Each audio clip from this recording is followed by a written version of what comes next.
How do you buy a home in 2022 in this seller's market we're in? There are some harsh realities I want to talk to you about.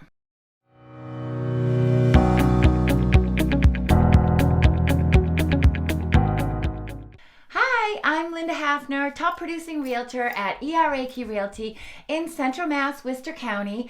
I am really grateful you came to my channel, and I hope you get the info that will help you make the best decision for yourself when you're buying and selling a house. Not sure if you heard how difficult it was to buy a house last year in 2021. It was pretty brutal. I work with buyers and I work for sellers, so I see both sides of it. I see the advantages of being a seller in this market and the disadvantages of being a buyer. I help both at different times. So with that said, I can tell you last year was a really, really tough year for people getting their offers accepted when there's 7 to 10 offers on every single property. And it can get a little bit frustrating. And I kind of want to go over some of the differences in 2022 that you'll see, some of the harsh realities of trying to buy in this kind of market, and what you need to do to make sure you actually can accomplish your goal despite the challenges. Okay, so let's just start with the reality, and that is there are challenges you need to overcome as a home buyer in 2022. It's not as bad as it was in 2021, thank goodness. There aren't as many people waiving home inspections or waiving the appraisals and things like that, but there is still competition. There is still very, very little inventory of homes available, so there are going to be multiple buyers for every home. Does that mean you have to keep going up and up and up on your offer? No, I don't think that is what it means. What it means is you may not get the house you want because you may not be willing to go as high on a price for a home that someone else is willing to. And if that is the case, just be okay with that. Okay, you have to respect your own boundaries. You have to go with your gut. You have to do what is right. The first thing you have to have is the right mindset. You have to go into the home market with the fact that this is your dream, this is what you want to accomplish, and you're willing to stick it out and not give up. That's number one. I can't even tell you. If you can't master that, then honestly, you shouldn't even go looking for a home, because this is not going to be an easy process. It's going to take time. It's going to take patience. It's going to take perseverance. And that requires a positive mindset. Believe in yourself, believe in your abilities, believe in your agent. Find someone who is super experienced and knowledgeable in the marketplace, and you will make this work for you. Owning your own home is so worth the dream. Truly, it's one of the greatest pleasures you can have in life.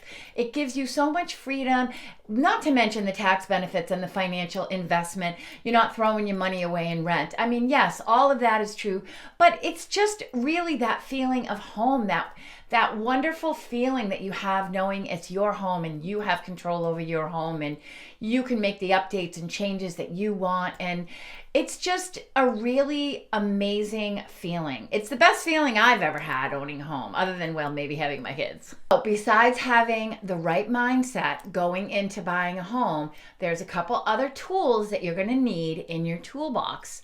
The next tool you're going to need, I've already mentioned, is an experienced, knowledgeable realtor. I know it's very tempting to want to go with your best friend who just got their license, a month ago, but I'm just going to tell you this, okay? This market is really tough. It's tough. You need someone who knows the ins and outs and has been doing this for a while and knows how to get an offer accepted and can give you the best recommendations to make that happen. And someone who just got their license isn't going to be able to do that. They're just learning all the ins and outs. And there's a lot of agents coming in and out of this real estate career that are not as, staying in it as long as others. And you just do your homework. Pick the agent that really you feel confident with, because that's going to make all the difference in the world. So I mentioned this one too, perseverance. You need to go in with that mindset that it's not going to be the very first house you put an offer on, not like the good old days when you put an offer in on a house and you negotiated it and then, you walk away with the house. That is not what's happening. You know, I've had buyers put in 3, 4 offers before they end up walking away with the one. So you need to be persevering and not giving up. Knowing that this is the nature of the real estate market right now. There are a lot of buyers who want the homes. The interest rates are still low.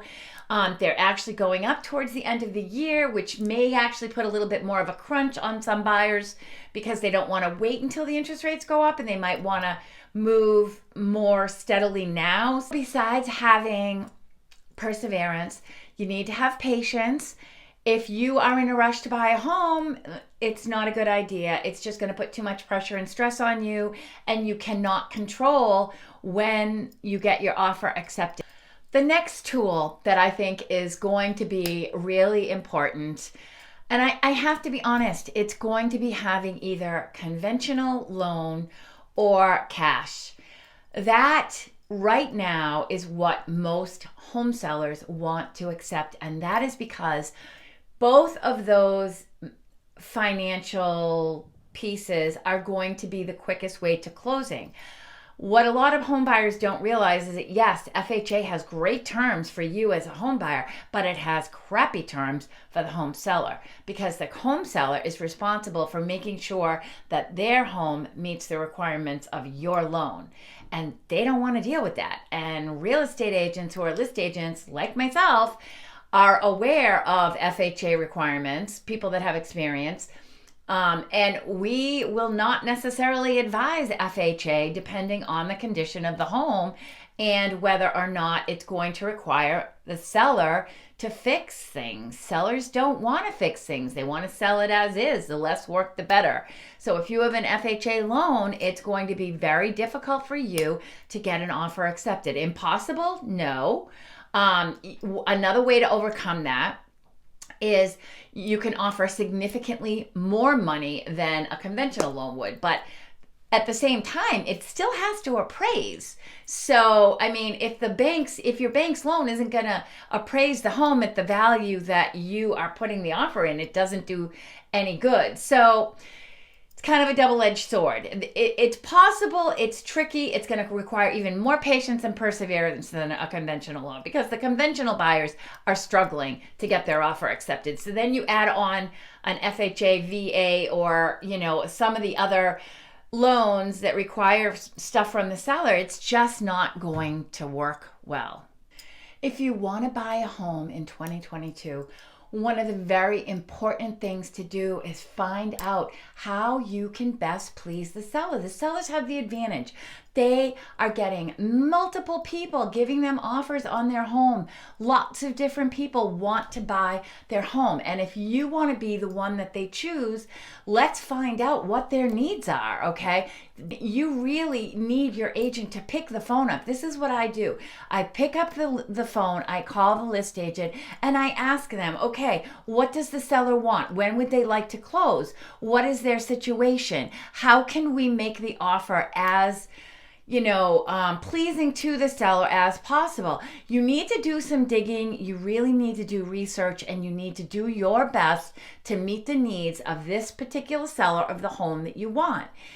It's taking a few extra steps, but it's worth it. I mean, it's how I got a lot of my offers accepted, and in this crazy market. And these are the little things that you need to know. Needs to be one of the tools in your toolbox. This is the harsh reality, is that sellers are holding the ball here. You as a home buyer are not.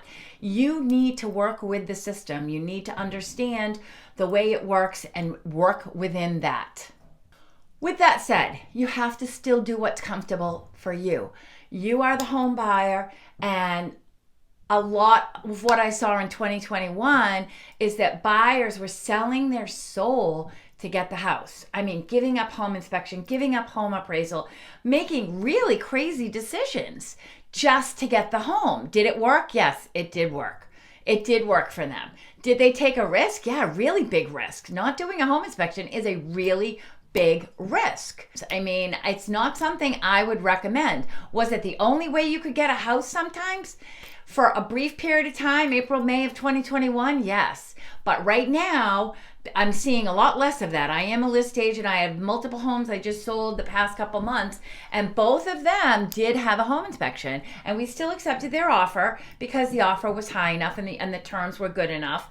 So, but this is a good trend, even though, you know, as a home seller, of course, it's easier for us not to have a home inspection. At the same time, I mean, it's really a good idea for every buyer to do a home inspection. Once your mindset, patience, perseverance, checked all those boxes, you're ready to go. The next step on how to buy a house in 2022, make sure your pre-approval is ready to go. Have all that paperwork done. I know it's a pain in the neck, but do it anyway. Homes are selling still within a week or two. It's too quick. You're not going to have time to go dig up the paperwork after. You have to be prepared or you're going to lose the house. Okay, so that's the first step. Second, make sure you've got a buyer agent you trust working for you and supporting you and giving you the knowledge and guidance you need to get the best house for yourself. Step three, make sure your real estate agent is sending you homes that the minute they come on the market, you're getting an email notifying you of that home that just came on the market, and that way you can move on it fast. Try to go see it same day or day after. Sometimes there are limitations. The list agent may say no showings until open house, and if that's the case, fine. But if you can see it before the open house, do it. You need to rearrange your schedule. You need to, and buyers don't want to do this. Buyers are like, well, I have to do this, I have to do that. You don't have time to do that in this market. And that is one of the harsh realities. I have to stress that. You don't have time to do that. When you find the home that you want to put an offer in on, take the advice of your real estate agent. They should know what price to go in on based on how many offers there are, based on, you know, what this particular house location and demand and things like that, because it's going to vary per house based on the location and the condition, and there's a lot that goes into making that decision. And then here's the hard part. Don't second guess yourself. Do the highest and best offer you can, and then let it go. If you don't get it, you don't get it. If you love the house and you have to have it, then go as high as your budget allows. If it's not an ideal house, but a house that you love, maybe not go as high. These are decisions you have to make for yourself. You and your realtor talk about it and make the decision based on that.